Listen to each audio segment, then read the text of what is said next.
Hey, what's up guys, it's Nick and welcome back to Dishonored. In the last episode, we left off with killing the High Overseer by way of explosion. After that, we were sent to the Golden Cat to save Emily and kill those Pendleton shit dicks. Samuel, take me there. As soon as I got to the area right outside the Golden Cat, I saw a man furiously pissing and I wind blasted him right off his feet. He was quite disheveled. It hasn't even been 2 minutes since I arrived and I'm already committing a massacre. Soon after the incident, I found Slackjaw's gang and they told me to go through that door to the distillery so I can meet with Slackjaw himself. And after like 20 minutes of some damn dilly-dallying, I finally met with the guy. I couldn't focus on the conversation though because the guy looked like he just got up from his bed in the morgue. Look at him, he looks like a 3-week-old corpse. I left real quick after seeing that atrocity of a being and killed more dead people. I didn't know this was a zombie survival game. After clearing out the horde, I found my good friend Granny Rags talking to herself. Oh, Miss Rags, you're such a riot. When I started talking to her, she began to tell me about some history about Dunwall and I lost interest real fast. Is it fucked up to just leave a blind person in the middle of a conversation?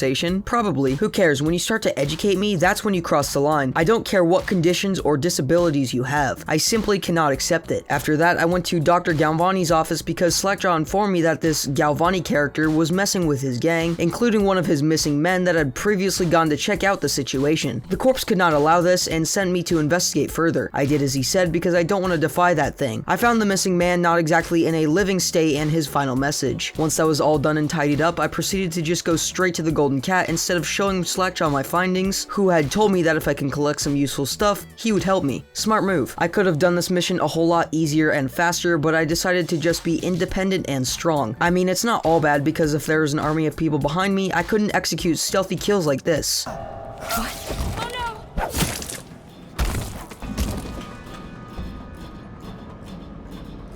Damn, that's a lot of blood. When I entered the lobby of the renowned brothel, I began to kill, not subdue, kill every single person one by one. I understand that this is not necessary in the slightest amount, but I'm kind of going for a genocide run, if you will. Anyways, after exploring for a bit, I found Madame Prudence's office, who is the owner of this grand place and has a master's key. She had a sudden allergic reaction while being strangled, and I took the key from her dead body. This will not go unnoticed, and your generosity is appreciated. Before I went to kill the Pendletons, I happened to stumble into Emily, which was a somewhat disappointing surprise. I mean, do I even need to take her? Look at this setup. She was kinda chillin'. Bread and fruit, and you want to leave? Sounds like an ungrateful camper to me. I sent her off alone, I guess, and went to the main area to chop some heads off. I found this art dealer dude strapped up in an electric chair and had a lot of fun acting on my sadistic urges and electrocuting him a fuck ton. I then just straight up left nonchalantly and found a peeping Tom. Yeah man, you weird. Inside the room he was looking in was one of those Pendletons, and I wasted no time getting rid of his 8-head looking ass. One down, one to go. Before I did that though, I wanted to go blow off some steam and I electrocuted that guy some more. After I fried his organs, he told me about a safe combination in his apartment. I let him know I appreciated the information and continued on my search for the Final Pendleton. And I was gonna have him die in some grand, gruesome way like his brother, but he got caught up in the crossfire during a battle, and I simply didn't have a choice. Well, I guess that's the Pendleton bloodline ended. I then went back to Emily with a whole lot of blood on my hands and tried to act like I didn't just commit a war crime. I had to leave soon after though because I remembered that guy's safe and I had to get a key to unlock the door. I made a ton of profit inside that safe with runes, paintings, and mana potions. Also, the key to the door was just the master key, so I had it the entire time. Ah yes, another high chaos, high kill count mission complete. Well, it's all in the name of making Emily leader. When I got back with Emily, they already started to ignore me and started treating her like some queen. Like damn, where's my appreciation? I'm the one that saved her, dumbass. I then had to go speak with the elder Pendleton, and that was an awkward conversation. Oh wait, he doesn't actually seem that pissed that his own twin brothers are dead. That's kinda cold. When I was done with the sociopath, I met with the boys in the bar where Havelock told me that I needed to go back out and kidnap a dude. This is because he was seen in a painting with the Lord Regent's mistress and they want her name. And this motherfucker has the audacity to tell me that I have to leave immediately without sleeping. All while he's sitting there dick in hand drinking beer. His face is starting to look very punchable all of a sudden. So I had Samuel take me to Caldwin's Bridge where I was supposed to go, and my brain began manifesting hallucinations after 48 hours of zero sleep. That's slightly worrying. When I got some ways through, I got to the bridge and ran into a little problem. I found this thing that kills things that aren't guards or officials on site, aka me, and it is not forgiving. This thing is like an electric chair times 10. I mean, look how it just absolutely disintegrates these rats. When I started to realize that it was just gonna be impossible for me to pass that way, I started looking for other ways around it. I gained some high ground from the fucking nitwits and killed all of them from above. I also absolutely slumped this man once I got down there. Like, that man got blasted to last Thursday and then screen got double tapped. He's gotta get like an award or something. That is a truly painful sight. I also killed his 9 brothers, and they all lie dead in their respective pools of blood. Let's move on from this mass homicide. When I got on the bridge, my first instinct was to climb straight to the top, no questions asked. So I did, and there was nothing waiting for me, and it took me like 10 minutes to get up here. Well, anything for a good leap of faith. Except there was water waiting for me instead of a spontaneous wagon of hay. When I got into another skirmish with the local townsfolk, this guy came from buttfuck nowhere and blasted me to another universe. Damn, dude, you got knockback 5 on that thing or something? Where the hell did you get that power from? I also found this guy in a cell that I naturally wanted to help because I gravitate towards criminals. I tried to skip the whole cell key bullshit and blow up the cell door, but he didn't really like that I ruptured half of his internal organs in the blast. Hey man, it's not my fault you can't handle a little grenade blast. After I pinned the guy's head on the wall, I skipped along heading towards Sokolov's house. I soon got to the entrance of the place and entered through the basement with these huge ass wheel gear things. When I walked up from the basement to the ground floor, I found that it was completely littered with guards. So I used one of my new powers, which was to embody a rat, and scuttled around the place. I accidentally stopped my possession power just a little too soon though and got caught up in a lot of nonsense. I perfected my craft next time around though and scared the living shit out of this guard. Poor dude probably died of fear before I slit his throat. Oh, for fuck's sake, would you just give me a damn break every once in a while? After I finally got through the room of mindless guards, I finally found Sokolov and didn't want to deal with socialization, and so I slumped him with a sleep dart. And I'm starting to wonder if that really was just a sleeping dart, because that seems like a mega fuck ton of blood. Like, that looks like half of the blood stored in a human body. I think he might need a hospital. I also found this woman caged up and let her out of her imprisonment, because at heart I'm a kind, caring soul, not just built for killing. Next, I slung Sokolov over my shoulder, took some golden ingots, enough for a pickaxe, and was on my way. I took Sokolov to Samuel's boat at sundown, and we took him back for questioning and, fingers crossed, torturing. When I got back, the Admiral told me that I could finally sleep, and I literally ran to my bed to do so. I'm trying to get at least 12 hours tonight for maximum rest. After I slept and almost KO'd Emily for waking me, I went to Sokolov's prison cell to interrogate him. Literally, the only thing we needed from him was a name, and he told us that, quote, "My willpower is quite legendary."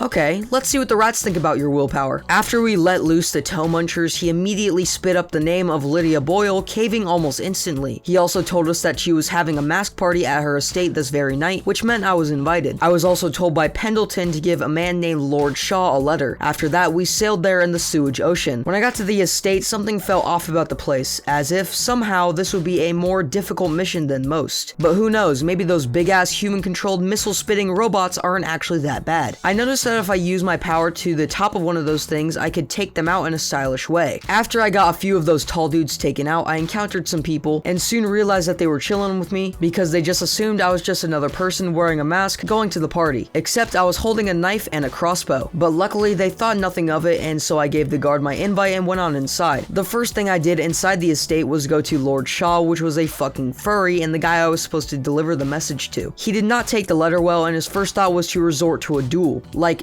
to the death. Listen man, this isn't even my letter, and this shit escalated real fucking quick in a direction I did not want to take it. After I tried and failed to turn him away from this conflict, I blasted him in the duel and threw him in the bushes. His guards then just straight up walked away and started chillin' again. I was baffled by this and killed them in a 1-second speedrun for their extreme lack of loyalty. I then entered the mansion and it was quite lovely. I really do hope these walls aren't painted red by the end of the night. Only time will tell, I guess. I guess they also don't care that I have actual fucking powers, because when I teleported across the room to them, they kinda just looked at me annoyingly as if I had just interrupted their conversation. Next, I talked to Lord Brisby because he seemed to be pondering something very deeply, and I wanted in on that. I got lucky with talking to him because he told me he was a friend of Pendleton, and he knows why I came here tonight. He also told me that the woman I was trying to kill, Miss Boyle, was the woman he loved. If I brought him to her instead of killing her, he would very much appreciate that. So I decided to do the guy a solid and kept that in the back of my head. I guess it's not the last day for Lydia. Good for her. When I went down to the basement, I found that guy again waiting for his precious Lydia to come down to him unconscious. He also let me know that he didn't like waiting more than 5 minutes very fucking audibly. Where is she? Hurry and bring her to me.